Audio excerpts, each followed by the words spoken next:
only going to be audio or video too?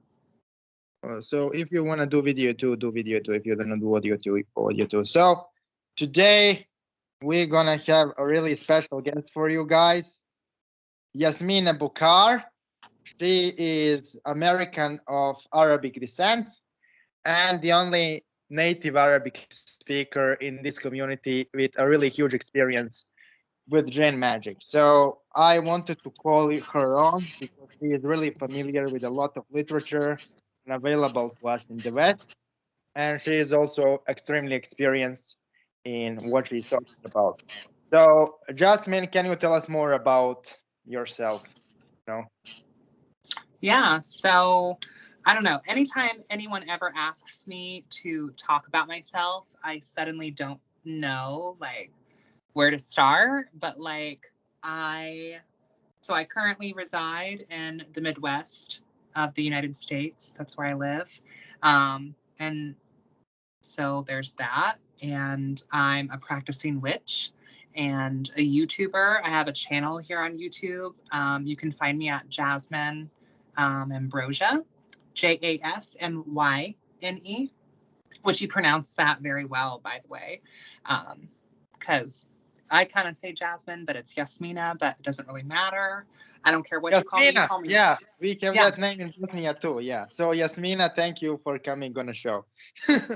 Yeah, thank you for having me. And you can call me Jasmine, Yasmina, Jazz, Jazzy. It doesn't really matter. But yeah, I make content here on YouTube. Some of that content is set here based, which I think we're going to talk about on the stream. I make different types of content: folklore, paganism, left hand path, Arabian conjure, Sakir, all those things. So my first language is English. And my second language, would be Arabic. And, I'm not super literate when it comes to reading and writing, but speaking, yes. So working with the Jinn is definitely a big part of my practice. And thank you so much for having me on. So, thank you for coming on the show, by the way. So, let's start with a really essentially simple question. So, when you were a kid, right? What's the first thing you heard about the Jinn? Like how your interaction with them started? Okay, so probably the first thing that I've heard is there is definitely a cultural belief that having plants in your house, right, is like for many different things. But one of the things is that if you have plants in your house plants, and all of a sudden plants start kind of dying in your home, like multiple plants, you have plants in your kitchen, your living room, whatever. If multiple plants start dying, then it's kind of viewed as like, you know, you have a malevolent Jinn in the home. Also, I have experiences from my childhood with Jinn specifically, where, you know, when I've always been a very, very sensitive person, even as a child, very, very sensitive. And I'm 4 of 8 in my family. So a big family, and I'm smack dab in the middle. And I'm very much like a middle child, you could say. Um, So I've always kind of been a little bit of a crybaby. And when I was a baby, when I was young, I was scared to like sleep in my own room. Like I thought that there was something in this room. And so at a certain age, my mother was like, you can't sleep with me. Like you need to sleep in your own room. And I was too scared to sleep in my own bed. So I would sleep at like the foot of the doorway because I had to be in my room. So I would sleep right where the door was. So if you open the door, that's me with the door open, with my head like kind of leaning into the hallway. And I have many stories of feeling and seeing what we would call an ifrit in my room, that I feel like was kind of tantalizing me as a young child and harassing me, as a young child. And, the thing about the Jinn in my experience as a Sahiran, as a witch who practices Sahir, Arabian conjure, if you will, is the jinn are similar to people in the sense that there are amazing people and there are not so amazing people. That's been my experience with the jinn, is that for one, you can't paint them with just one brush stroke, right? Like there's different kinds of jinn. Huns, Afrits, Marids, whatever, whatever. I'm sure we're going to talk about that. And for two, like even amongst classifications of jinns, like if we're talking about Marids, for example, like there are some that are different than others and each have their own autonomy and personality. So, I would say if you are watching this and if you are wary of jinn, to some degree you should be. But also, too, don't let that prevent you from exploring this, because they're not all bad. And I think that per kind of coming from this Islamic approach, what is spoken is that on that side of the fence is that these are malefic spirits. And then, of course, on the occult side, it's kind of 50-50. Like there's a view that some of them, yes, are malefic or malevolent, and then some of them are not necessarily. So, since so this is a topic I am really familiar with, because for one, what you are describing is essentially for people who don't know. What she describes is that jinn tend to terrorize people at night, and they usually appear in the corners of the room, sometimes really tangibly and really physically. And they create a lot of psychological trauma, emotional trauma, and they even make some physical signs. And so there is a difference. There is a pretty clear difference between jinn being there and your mind making shit up. Because jinn are known to have really powerful physical qualities to them. And you cannot mistake jinn from being there. So if you are not sure, is jinn there? Then what I can say is that he probably isn't there. So the reason why I am telling this is because there are a lot of people who are thinking that they are attacked by jinn and they communicate with jinn. But what they are really dealing with is their own mental instability. And what jinn tend to do, especially more criminal elements among them, so those of them who are really, really willing to feed on people, is they tend to find mentally unstable individuals and to tamper with their head so that that individual kind of serves as a food for the entity. So what to do in that situation is you need to banish them. You need to read certain exorcism and prayers and banishings, but you also need to work on your mental state, because jinn are really good at noticing mentally vulnerable people, essentially. That's really important. When you work with jinn, mental stability is really, really important, because essentially, if you are not mentally stable, what will happen is you will attract extremely aggressive forms of them, and you are essentially asking for a trouble. So how you dealt with your problem with a particular freak? Are you talking about from when I was young? Yeah, that issue. So, of course, I voiced this, right, to my parents and told them about what I was seeing and this and that. And, at first they were like, oh, like, she's young and, she is this and she's that and she's creative and she's artistic. So maybe it's something from her mind kind of manifesting into the physical. And I completely agree with what you said. Like when it comes to the jinn overall, you definitely want to make sure, and I think magic in general, not even just the jinn, but magic, witchcraft in general, like you need to have a strong and sound mind in order to do some of this. And without that, like, yeah, your mind will play tricks on you. Now, I personally definitely think it was a jinn myself. I don't think it was just my mind. And I think that it was like a kind of predatory type of jinn that really wanted to mess with me when I was a kid. But as I got older, it kind of lost its interest in me. You know, and that was it. So what I am thinking, so this is an interesting theory, but this is a theory which I kind of have supported evidence for in my own personal practice. Mm-hmm. So we all have Karins. For somebody who doesn't know, Karin is a spiritual protector, but also spiritual adversary from the world of the Jinn. And so really, every Karin relationship with a human is individual thing. Somebody has a really good experience with a Karin, and to some other people, Karins make them into psychopaths, literally. Like there are Karins who are willing and tasked with destroying those individuals. So what I think, so Karin essentially has only one role in his existence, and that is to serve as an intermediary between us and the unseen world or God, right? To serve as an intermediary between us and that unseen.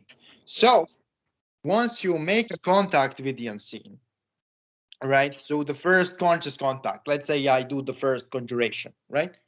Then Karin immediately starts doing his job and he starts protecting individual. So that's the reason why people who conjure jinns actually and work with jinns, I am not talking about insane people, I'm talking about actual practitioners. They have much less negative experiences with the jinn than non-practitioners because Karins really do their job in case of you and in case of me. So it kind of makes sense that once you started conjuring jinns consciously, Ifrit kind of backed off because what Karins actually possesses, they possess like entire networks of spiritual entities around us. So Karin never comes on his own. And so when you start conjuring jinns consciously, Karin comes like with his entire family and they are like there. And so you rarely have problem with like individual jinns trying to mess with you unless you are doing some form of exorcism or some form of chant on somebody else. If you are trying to help somebody else, then those jinn will do everything in their ability to fuck with you. So that's like a really dangerous note for exorcists down there is, you know, those beings exist and they will not tolerate you wanting to exorcise them. They will mess with your ass.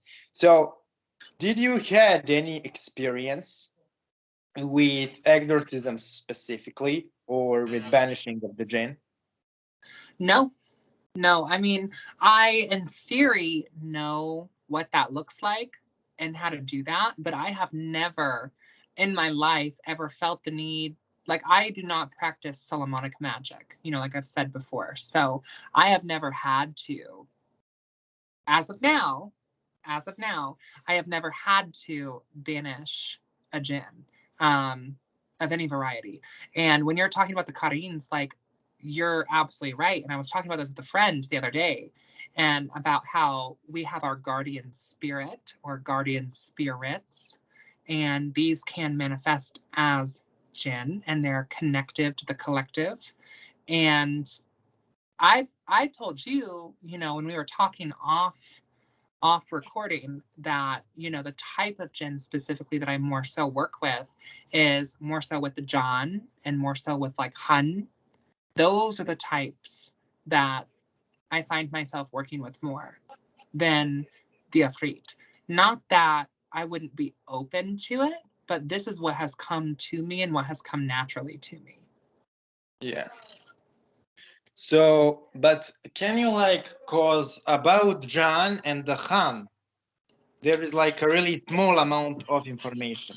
Like they are really not a minor thing when you know read about Genic literature and grimoires and hadith. Nobody talks about them. They are like there. You will usually like hear about them mostly like if you ever watch those Bedouin interviews of people in a goddamn desert in the middle of nowhere, you know, they usually talk about I was keeping my sheep and then, you know, that spirit appeared. But what you can say about them, like a practitioner or somebody who knows them, who works with them, like, can you go into detail about those two genic specific races?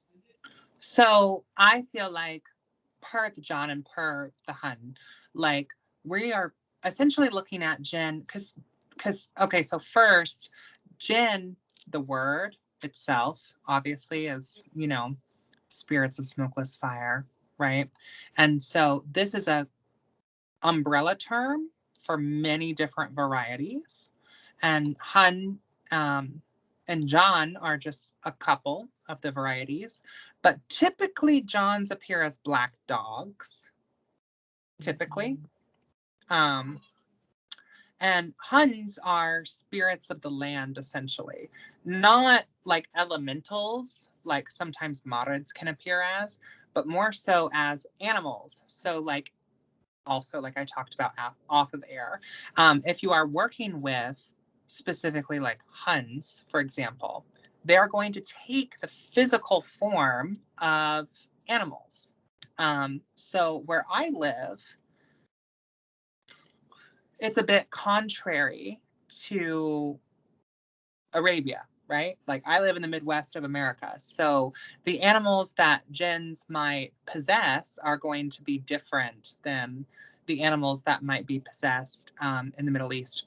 So I'm thinking more of like stray cats, stray dogs, squirrels, rabbits, animals that I find in my local area that can be worked with and possessed and communicated with through a Hun spirit, essentially, through a Hun Jinn.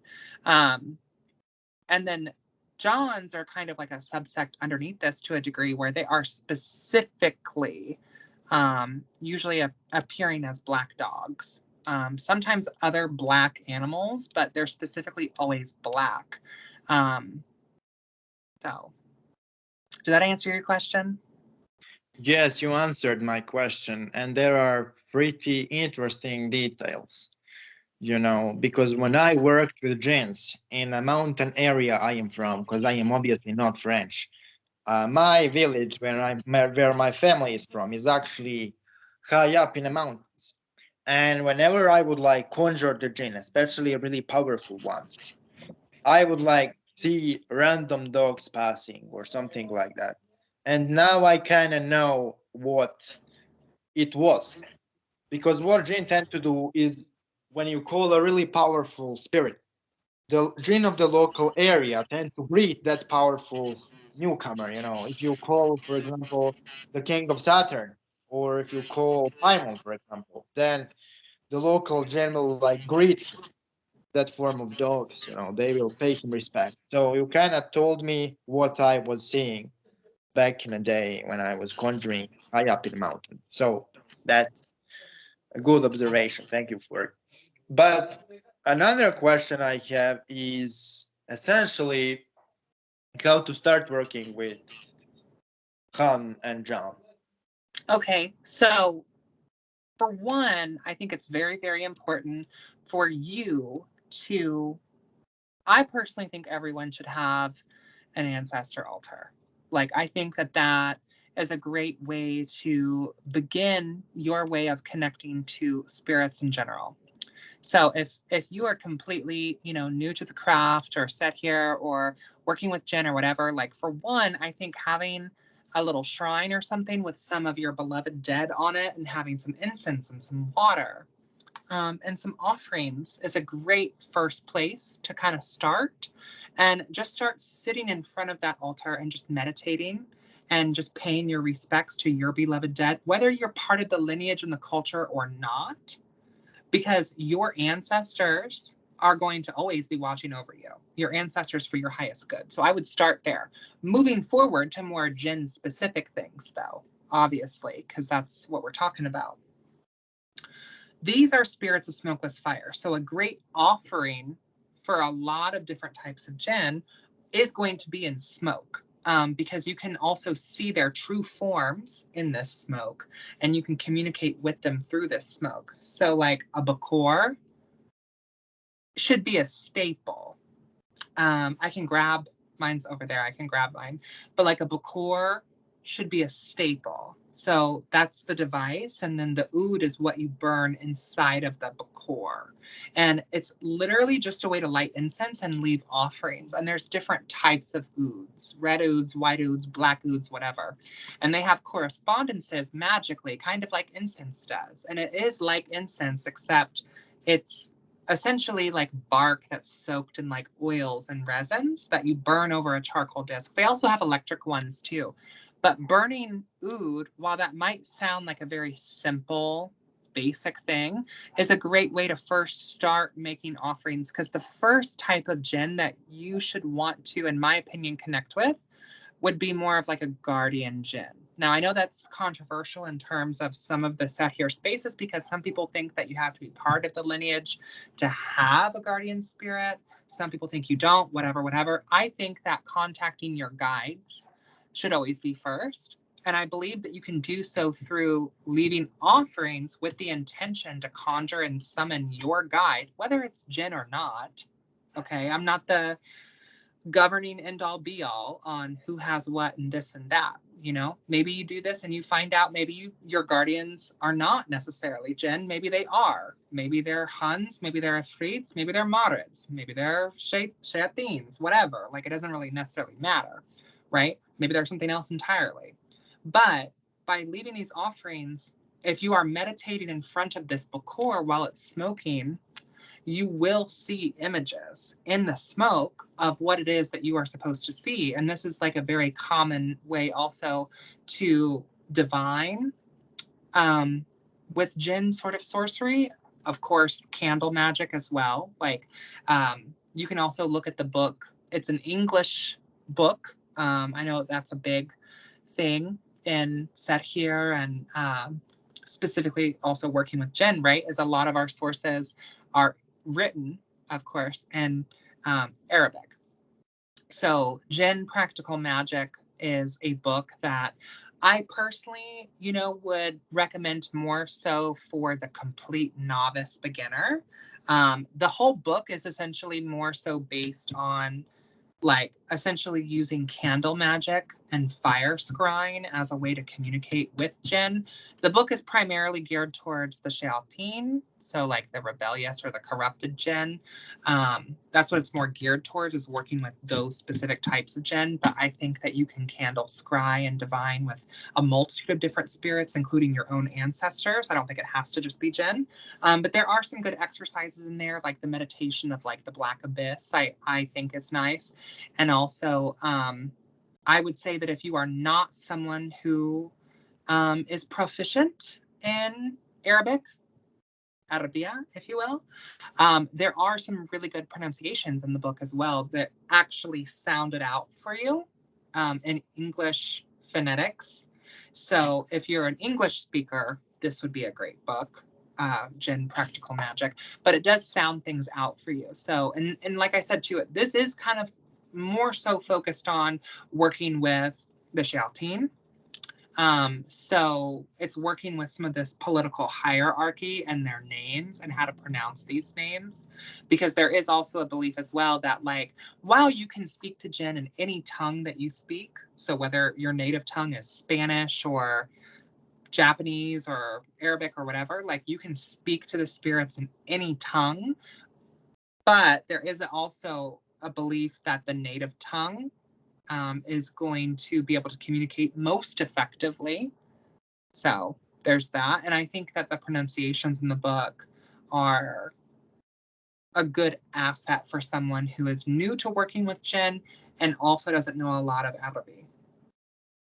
So I have like an interesting question for you, because a lot of people in the Muslim world, they don't tolerate ancestral worship, the worship of ancestors, because they believe that those ancestors are actually jinns who pretend to be ancestors. So what's your that?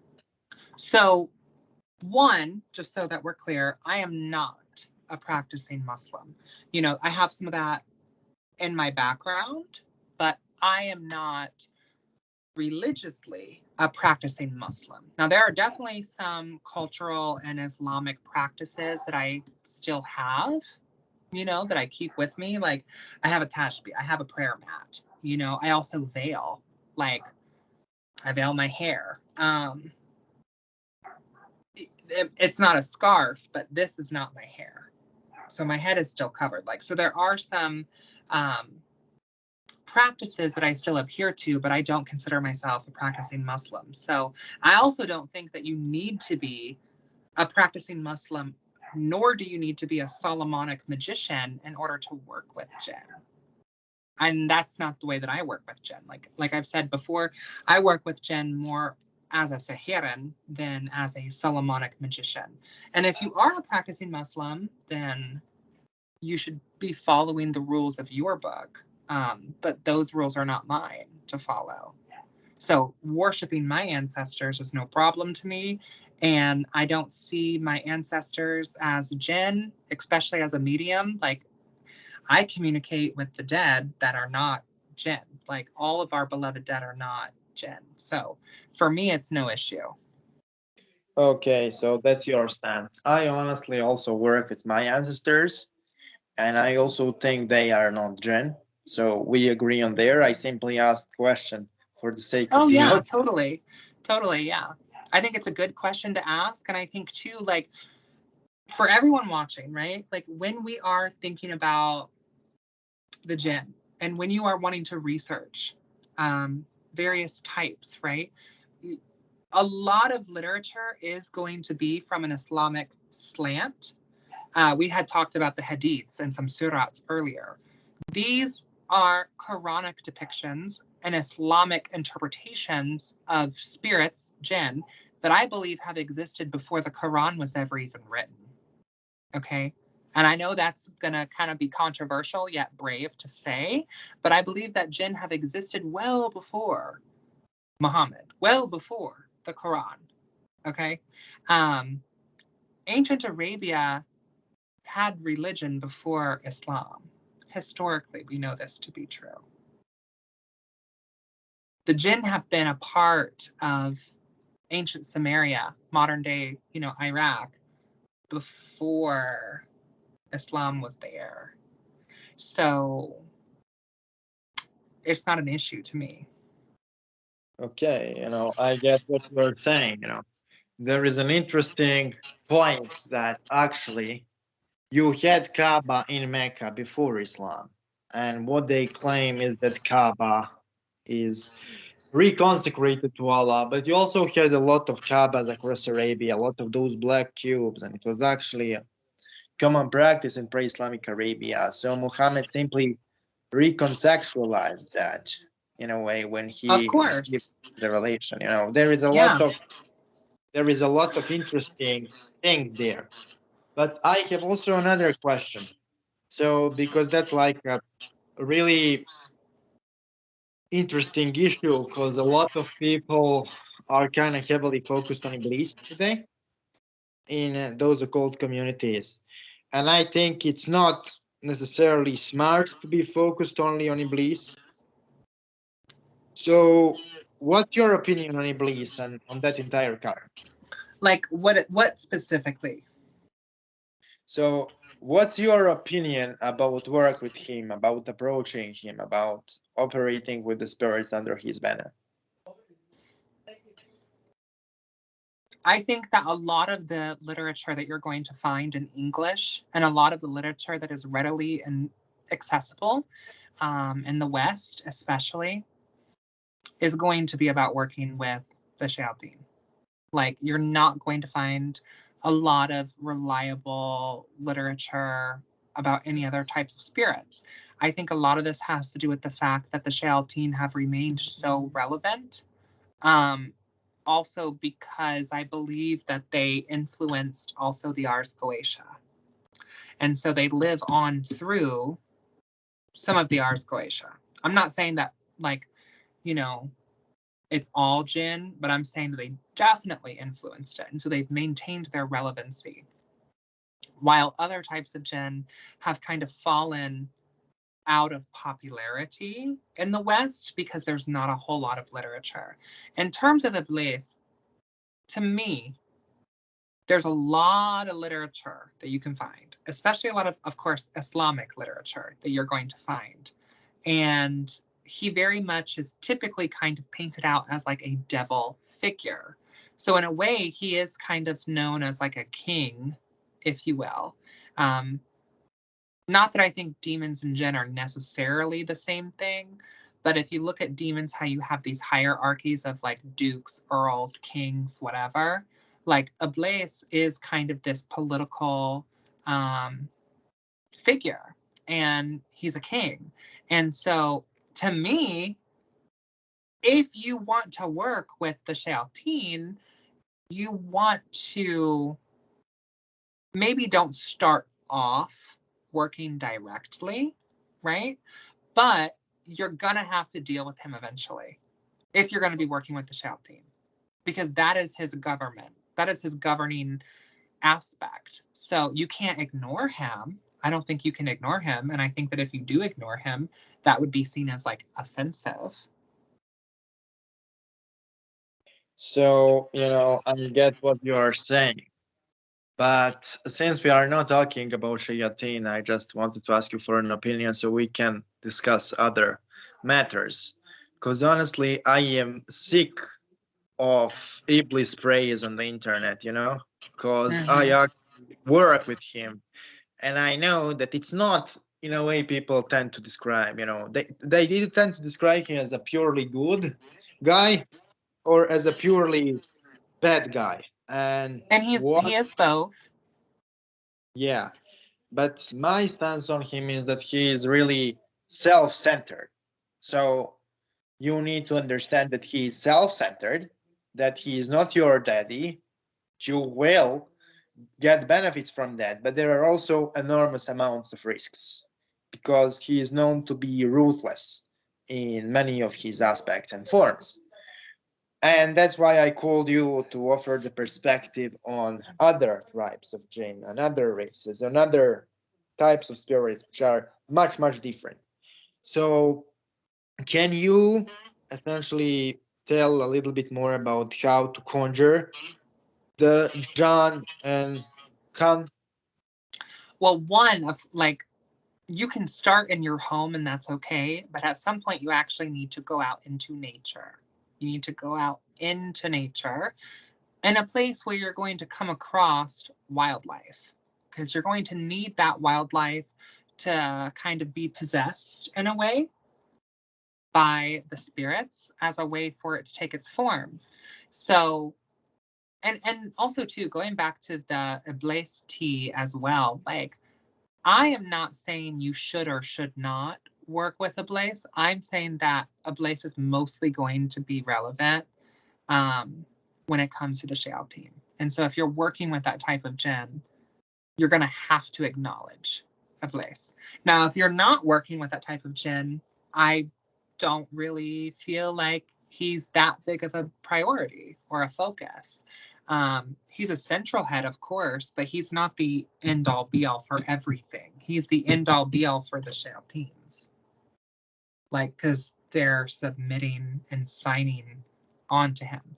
Now, per other types of Jinn, like I said, first, you need to have some basic, like, magical understanding, meditation, grounding, visualization, starting at the bare basics. You need to have some of these techniques kind of down. And then what I would recommend is actually going out into the woods, preferably at night, and doing a ritualized ceremony in the woods. Now, if you can't do this at night, that's okay. You can still do this during the day, and there's benefits doing it during the day too. But basically, you're going to try to conjure a Hun to your ritual. And this conjuration might appear as like a bird or a crow flying over you and cawking. You know what I mean? Or it might appear as that stray dog. Like when you were talking about how when you were doing some of your rituals in your village and you were seeing stray dogs, like I would personally take that as a Hun, personally. Okay. So what you are saying is it's kind of pretty easy to notice that they are here because they will literally guide animals to pass by. Yes. No? And the belief is that they will possess animals, right? And then once you know what physical vessel they are going to take, then you can start working with them more so in the astral as opposed to the physical.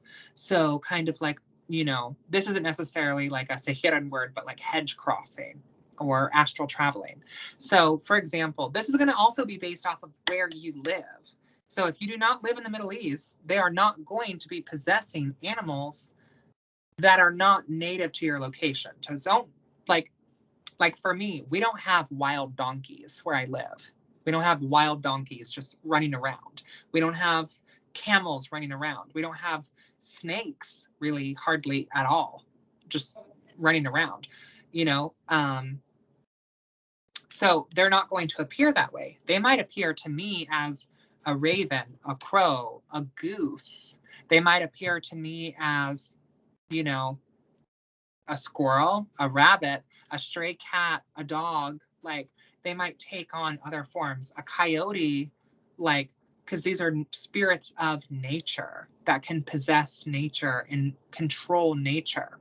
So whatever form they take, then you're going to take that form kind of in your mind, and you're going to leave your offerings and say your prayers and your thank yous and whatever. And it might take you more than once. Like, don't think that you're just going to go out into the woods and be like, hey, it's me. I'm here. Like, don't think that maybe the first time it might not be it. You might have to go more than once. You know, and offerings, like I would bring offerings that can be biodegradable, right? So like bread, bird seed, sunflower seeds, rice, fruits. You're going to take things out there with you that can go into the earth, that the nature spirits can come and take and feed off of. And, you know, like I said, you're going to probably have to do this maybe more than once. You'll be lucky if you do it on your first time. But make sure that you're keeping your eyes totally open, because like I said, this could be something as simple as like you're doing the ritual and then you hear a woodpecker off in the distance, or you're doing the ritual and there's geese that fly over above you, or doves or crows or blue jays that fly over you, or caw or sing or whatever. This could also be like you might hear some leaves rustling on the ground, like look over. Is that a raccoon? Is that a squirrel? Is that a rabbit? Like that can be it too. There will be some kind of spirit of nature if you do these kind of rituals. It might take you 2-3 times. Eventually, you will find a spirit vessel that you can then use in your astral meditations to have your Jinn kind of possess in a way. And then you can either work through the Hun and work in unison with it, where while you are astral traveling, you're seeing through the eyes of the animal for whatever purposes that you need. Or you can send these animals to people for malevolent or benevolent purposes. So, you know, when I did my rites with marriage, I usually go see where there is a lot of salt water, and then I repeat my conjurations until I feel strong presence of energy. But what I noticed is like in the middle of the ritual, spirit is kind of there. And what would happen is like hordes of pigeons would like be around me and they would like circle. So right now I know what that is. It's like Khan greeting another entities and kind of showing me Yeah, that and you know, a lot of practitioners also view these types of Jinn as lower ranking too, which I think the whole ranking thing to me in my eyes is kind of more of a human thing. One thing if we're looking at like the Shayateen, but the Jinn as a whole, like I feel like while the Hun might come across as like a very simple type of spirit to work with and a very accessible, do not underestimate them.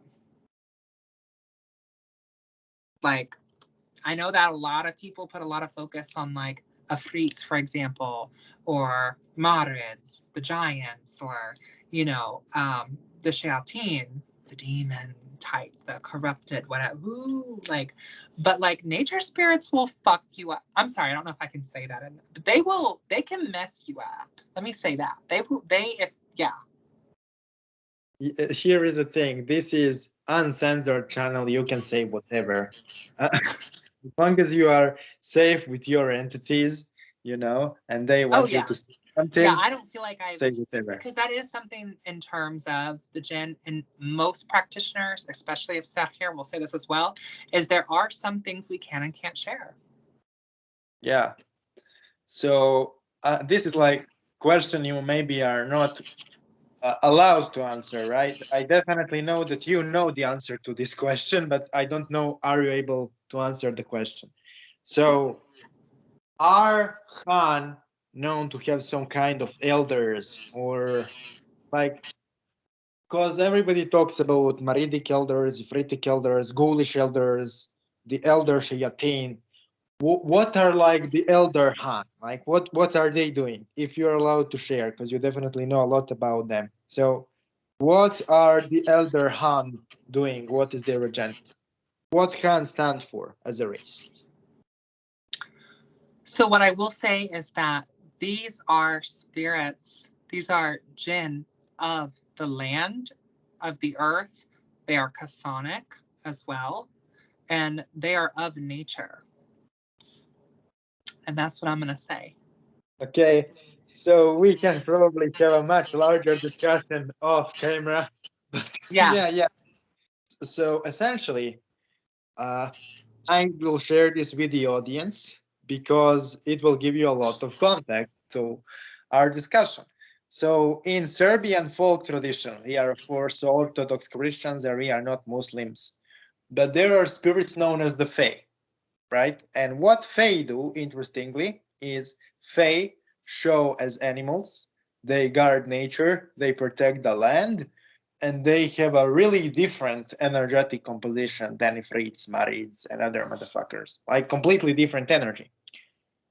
And those Fae absolutely hate, detest, despise, not necessarily the Marids, because the Maris don't talk to anyone. They are really their own thing. Like they are like their own separate country, separate from everything. But they hate like Ifrits, they hate ghouls, they hate all kinds of shayatin. They really hate them, those Fae. And it seems to me pretty similar to what you are describing as a Khan. Then again, I am not saying it's the same thing. What I am saying is that those different genic races obviously don't like each other. Like, I am willing to bet that, for example, everybody talks about how some of the Jinn hate humanity, which is a fact. Some of them really hate us, right? Yes. But, for example, Marids hate more ghouls and Ifrits than they hate any human. Like, they really dislike each other and they really hate each other and they are pretty brutal to each other. They genocide each other, they slaughter each other, they butcher territory from each other. So, I suggest if you are really wanting, if you are a motherfucking beginner, right, and you want to delve into Jinnic world, choose one race of the Jinn to specialize in, because those different races, they don't go well together. I agree. I had problems. I had serious problems if I want to work with the Fae. Now I don't know our Fae the Han. There are some parallels between John, Han, and the Fae across. Oh, yeah, absolutely. Absolutely. And just like there are parallels in some aspects with gulas, ghouls, shayateen, and some of the Ars Goetia. Like there are parallels here too. So I think like most things in the occult, right? Like the answer is sometimes just yes. Like, yes, they are similar. Yes, they share similarities. And yes, they are different. I do think that I'm not super well versed in fairy lore or the fae folk. I'm not, but I see the similarities. I see the similarities, but I still think that they are different because with Jinn, once again, these are going to be going back to their definition. There are spirits of smokeless fire, right? They are spirits of the chthonic. They are spirits of the world soul of our planet, of the fire that dwells within our planet, of our core. They are spirits of earth. All of them, in a way, really are, in my opinion, because that's where the fire comes from, is our earth. They're not celestial like other spirits. They're native and central to our planet. And if you're looking at this Islamically, they were made at the same time some of the Jinn were made at the same time from smokeless fire as humans were made from clay. Like, so in a way, they are also humanity's parallel. Yeah. Yeah. But like, so essentially, we kind of tackled a lot of things about Khan and about John. So what I noticed in literature, I am like dumb and I don't know Arabic, so sorry if I make a mistake, right? That's why I called you on a show. But John and Han, they tend to go together. So is there a degree of distinction between them? What's the difference?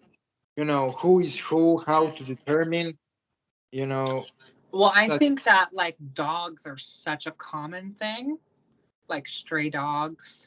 Because if we're looking at some of these kitabs, Kitab al-Hakim, for example, or Kitab al-Mifta, for example. Kitab being book. That's what it means, a book. So kitabs are grimoires, are holy books, written typically by sages.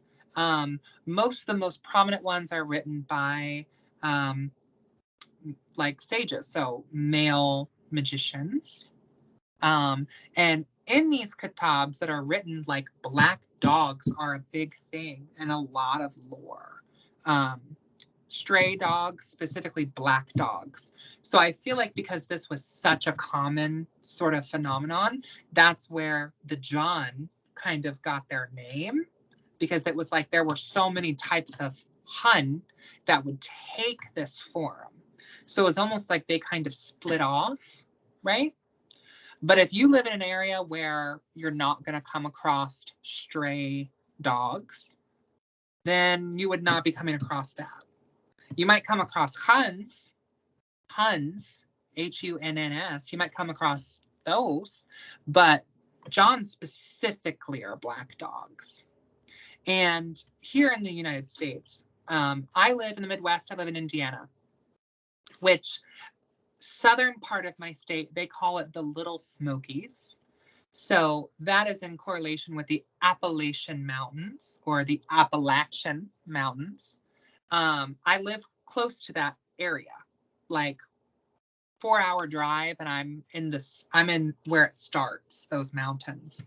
And I don't know about the whole world, but at least as far as the United States, it is the oldest mountain range in the United States. And also the East Coast, tons of immigration throughout the years, of course. I mean, America has a really crazy, brutal history. And the East Coast is especially rich with different cultures and immigration. So all different types of things were brought in. But we also have indigenous spirits of the mountains, as well as spirits that have been brought in. So all of that being said, I have encountered Hun, which are in origin Middle Eastern. I have encountered that even in the Appalachian Mountains that most people consider to be, very backwoods, very hillbilly, very whatever. I have seen them and encountered them as well through ceremonial ritual, because they will take the form of animals that I've seen. Mountain lions, for example. where Like, you see mountain lions? You need to answer me this question. yeah, huh? Where you have seen mountain lions, In the mountains of Appalachia. Wow, cool. Yeah, like it's a thing, and you can hear them. Like, so every year, the coven that I am in, we go on this big retreat where everyone gets together and we go on this multiple day trip together, which we see each other throughout the year too. But this particular trip is special because there's a whole special thing that goes on. And it's also typically when we bring new blood into the coven. So it's a time of initiation and celebration, and all those things. Harvest time. It's a wonderful time. And we typically go to the Little Smokies. So I've told you where the Little Smokies are, right? So that's not technically full on Appalachia, but it's where the mountains start forming. So that's why it's called the Little Smokies. So not really big mountains. It's what we call hills and hollers here. Okay. So with that being said, like, yes, you can hear mountain lions from the cabin. You can hear them crying and screaming and mating in the woods at night. You can see we've had owls, which I personally have believed because I do work with the Hun.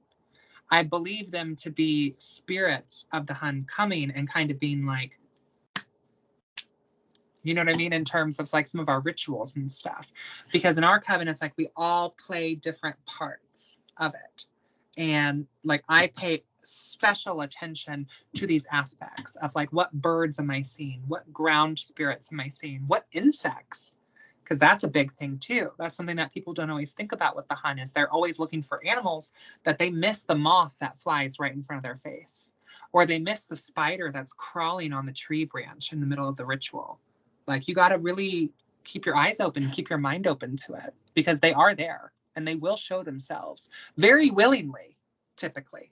You know, at first you might have to start building it up, but once you start opening yourself up to that, it's going to be all around you all of the time. And it can be very intense. So don't think that just because like, oh, they're animals and nature spirits that, you know, like I said. So essentially, what you are saying is that those Khan are actually not difficult to contact. They are pretty easy to come in contact with, but they are a little bit difficult to earn their trust. Absolutely. So, Yeah. so I have a question.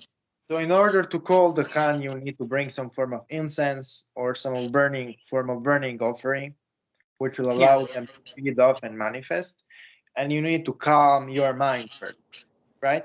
Yes. Since we're talking about shamanic approach to them, which sees them as allies, not as enemies and adversaries, then you don't have any protection circles with you because you are coming to their home. I mean, you can if you want to. It really depends on your tradition. So if your tradition calls you to cast a circle or a hexagram, do that if that's what you feel like you need to do.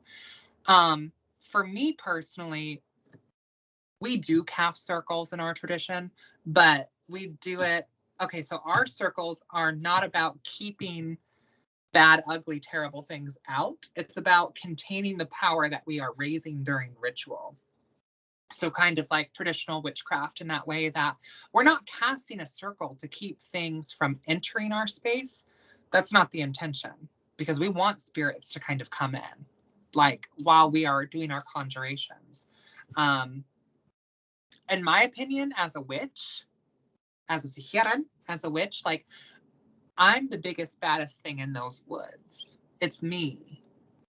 It's me. I'm the witch of the woods. Like,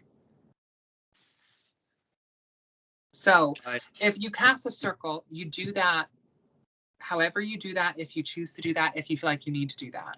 But we cast circles as a way to like create kind of like this bubble. So that way we can fill this bubble with esoteric energy.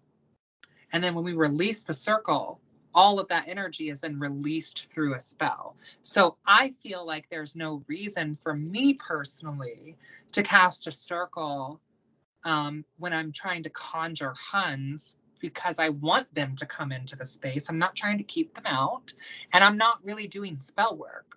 Spirit conjuration is separate than spell work in my eyes, in my tradition, and my understanding.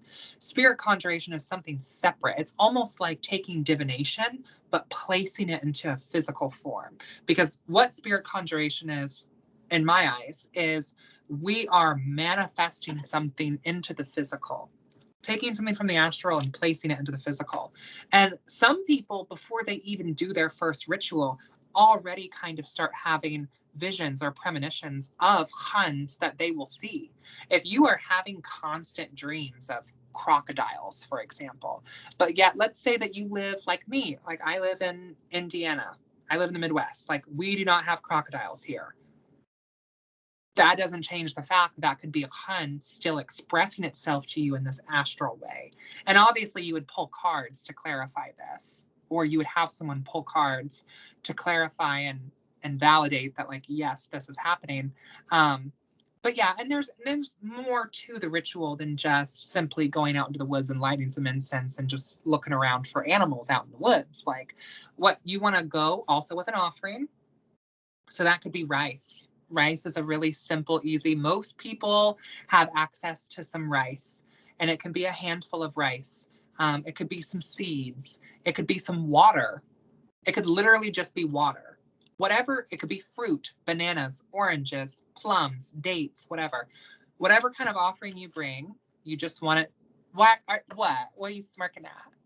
So I am like, don't try to be angry at me for this sentence. Uh, but like, I kind of think like this is my personal opinion. So I know a lot of magicians. I know Arabic magicians. I know Serbian folk magicians. I know American magicians who kind of just started to practice. And in my experience, there are two forms of magic which are the most brutal and the most effective. So one form of magic is like if you really go deeply into the fae and they become physical and they start turning things around. And another is when you really come into the contact with one of the genital. So I think personally, because you are kind of what you're kind of trying to do, in my kind of opinion, is you're trying to kind of, discuss certain things which are also familiar to the Western audience. So you are kind of mixing things, right? But what you know as an Arab person and as a Jinn magic practitioner is, in my experience, 3 to 4 times more powerful than whatever people try to do these days. In the last 10 years. So what I will kind of say here is I have one last question regarding the procedure because you kind of Sure. explained everything. Is there any specific conjuration, specific call to the hand, which can be recited to kind of really get their attention? Uh, I mean, of course, I mean, there's surahs, right? So, like, theoretically, you could pull from those if you wanted to and use Islamic scripture in a blasphemous way. Absolutely. You could do that. Um, you don't have to, though, either. And if you're not familiar with scripture, or if you're not an Arab speaker, like, you can say it in English if you want, or you can not say it at all. Um, I find that most communication, when it comes to the Hun specifically, is more telepathic than anything. Like, these spirits that possess these animals, you can see a stray cat in your driveway, and by looking at it, it will communicate with you through your mind. You don't have to speak out loud to it, and you will hear a voice in your mind when looking at the animal. And that is the voice of the Hun telepathically communicating with you. And this is also something that's not even exclusive to said here. Like, this is also something found within traditional witchcraft. And the act of conjuring jinn can be found all over the world. It's something that's very common also, especially in Indonesia, like, because yeah, there yeah. is also an Islamic population there as well. So I mean, I don't take any offense to what you say. This is definitely something that I think if someone is new to working with the Jinn, this can be a really good way to get started in a safe way. Okay. So like, do you have any like crazy experiences with the gym to share? So I will also go with my crazy thing. I mean, I do, like, I've had experiences with ghouls for sure, of course. I mean, I think the more you work with Jinn, the more you will start to notice them when they are around, and the more you will start to notice their different forms, I feel. So. So, regarding the goals, what I have to say, because this is not a common knowledge, is people, please don't chill out in the graveyards without any protection, which is what a lot of people do, because I you are agree. essentially I asking, agree. Even you are, even as a witch, yes. Like I go in there with my head covered. I go in with offerings. I leave offerings before I go in. I leave offerings once I'm there. I cover my head. Like, yeah. Yeah. So, since we kind of reached the end of what we're allowed to say, mostly, because, you said what's necessary for beginners. You kind of described the entire process. You kind of described who the Han are, who the Jan are. I am really satisfied with this interview because you explained a lot of things to me in a new Yeah. context. So if you, want to go on a show again, Yeah. cool. Like if we can talk again in a few months. So yeah, thank you, Jasmine, for coming here, and we'll talk soon. Yeah. So let Yeah. me stop. Thank you. Thank you for having me. And I would be happy to come back. And yeah. Maybe next time I'll have you on my channel. Yeah, definitely. I will be willing to do that. So I'm gonna stop the recording now, and thank you guys for watching. See you tomorrow.